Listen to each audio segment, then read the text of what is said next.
Welcome to Layer of the Alchemist, where we discuss all things heavy metal and hard rock. On today's episode, 5 albums by 5 different bands from the 70s that laid the foundation, wrote the book, drew up the blueprints, however you want to say it, for the future of heavy metal. Heavy metal in the 80s and beyond.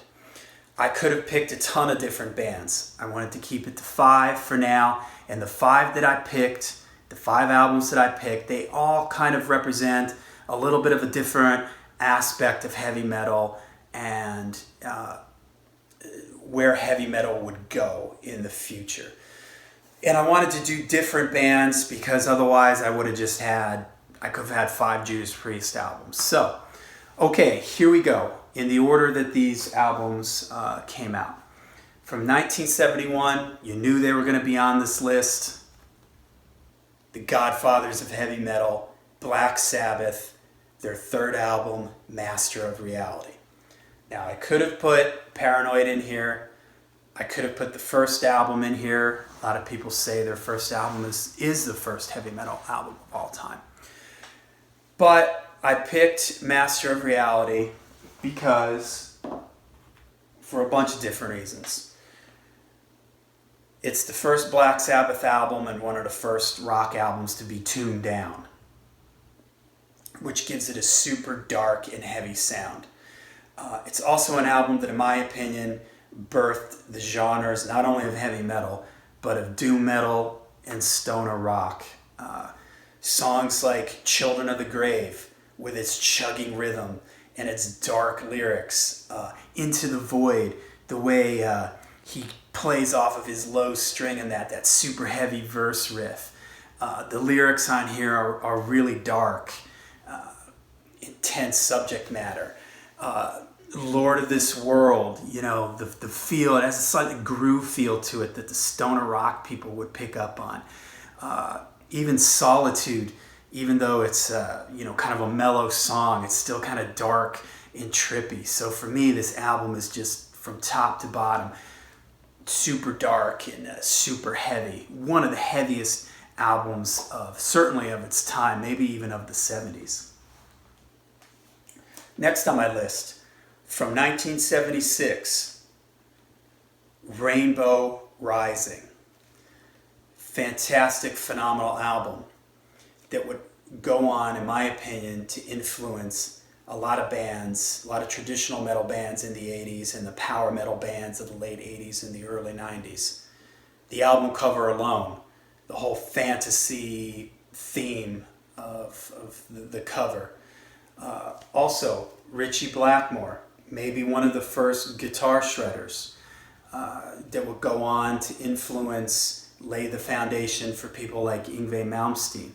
Blackmore's use of different kinds of scales and stuff like that. The songs on here, standouts, Tarot Woman, the way they used the keyboards throughout this. It's sort of departing from the Deep Purple Uriah Heep way of using keyboards, where there's a little bit more soloing and the keyboard tones that they use. Stargazer, one of the greatest songs of all time. Epic beyond belief. Blackmore's solo in this is just mind-blowing. Ronnie James Dio, we got to mention Ronnie James Dio, one of the greatest, if not the greatest, metal singers of all time.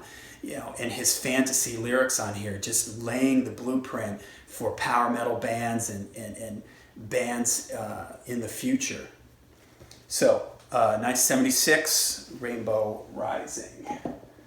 Let's move on to 1978, another band you knew was going to show up on this list. Judas Priest's Stained Class. Now, for me, this is the first true, from top to bottom, pure metal record. What do I mean by that? Well, a lot of the stuff that came before this, and even the Judas Priest albums that came before this, like the first Judas Priest album, Rock-a-Rolla, or the first Black Sabbath record, they still had a foot kind of in the blues. And to me, this is the first album that strips away almost all of that and just becomes pure liquid metal, just like the head on the cover here, you know, pure, perfectly describes it, you know, it's just pure distilled metal. The songs on here are just great. Exciter, maybe one of the first speed metal songs, super fast, the guitar just chugging along. Stained Class, Rob's vocals on that song where he's just high pitched with like a razor sharp point to it. Ian Gillan was singing high and Robert Plant sang high, but nobody was singing like Halford was at this time. Invader, great song. Saints in Hell, Beyond the Realms of Death, totally epic, dark ballad that future metal bands would become a staple for a lot of bands, where you had to have an epic on your record. Well, here you go, Beyond the Realms of Death, Hero's End. The whole album, just from top to bottom, is just pure metal for me. You know, and would go on to define what a lot of the traditional trad metal, 80s metal bands would do. You know, for me, it started right here. Next, 1979, Overkill by Motorhead. The title, the cover, Snaggletooth, you know, maybe the first band like this to have a heavy metal mascot like this, the band name, the umlauts over the O. And the album itself is just super dirty and gritty. And yeah, I know Lemmy always said he would always introduce the band as we are Motorhead and we play rock and roll. But like my friend Darren said, he always thought that maybe that was a little tongue-in-cheek, because man, oh man, is this ever a heavy record.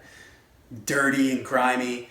Lemmy's vocals in a lot of ways, you know, his gritty vocal style, in my opinion, would go on to influence a lot of the 80s bands like Venom, and they would use that kind of more gritty vocal style.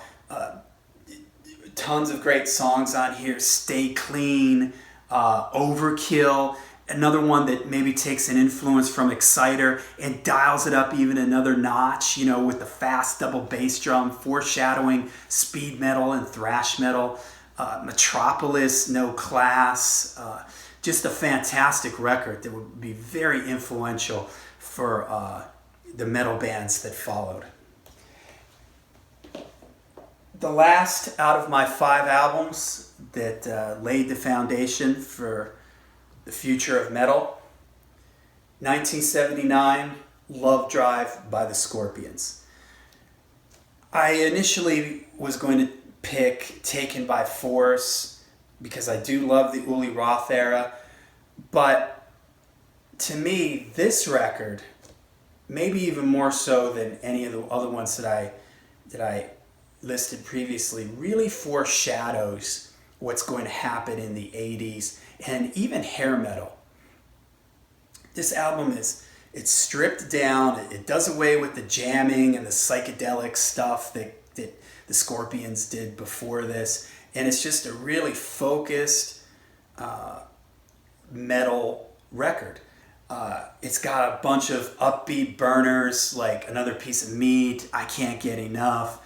Coast to Coast is an awesome instrumental. It should be noted that Michael Schenker came in for this record, helped write and played some solos and stuff on this. Coast to Coast, awesome instrumental. Just a great record. A Holiday, you know, a great ballad. Just a great record that to me foreshadows what's to come in the 80s. Okay, so that's it for me. 5 albums that, in my opinion, laid the blueprint for 80s and 90s heavy metal. So let me know what you think in the comments section. I know that there's a bunch of records I could have put down, and I'm going to do future videos where we dive deeper into this subject. But let me know what you think. Let me know what you think of the albums that I picked, some that you think maybe should have been on the list. Also, please hit like and subscribe. And until we see you next time, remember to stay heavy and stay metal.